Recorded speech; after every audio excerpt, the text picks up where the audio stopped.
Assalamu alaikum dear students, welcome back to Vision Quest School YouTube channel. How are you all today? I hope you are feeling great. Today we will learn about natural and man-made things and how machines help us in our daily life. Let's start and have fun learning together. Question number 1. What is the difference between natural and man-made things? Natural thing मतलब जो अल्लाह ताला ने बनाई है और man made thing जो इंसानों ने बनाई है, इन दोनों में डिफरेंस बताना है।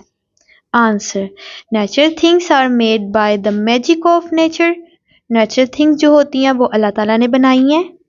Man made things are made by humans and their work. जो मैन मेड थिंग्स है वो इंसानों ने खुद बनाई हैं, जैसे कि fan, AC and etcetera. Question number 2. How are machines useful for us? Machines हमारे किस काम आती हैं?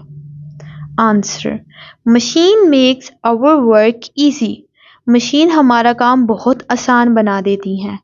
फॉर एग्जाम्पल, फैन एक मशीन है और ये मैन मेड थिंग भी है। कितना मज़े का था आज का लेसन। अब आप जानते हैं कि नेचुरल और मैन मेड थिंग्स क्या होती हैं और मशीन्स हमारे किस काम आती हैं और मशीन हमारा काम कितना आसान बना देती हैं। Thank you for learning with me today. Don't forget to like, share and subscribe vision quest school YouTube channel. See you next time इंशाल्लाह। अल्लाह हाफिज़।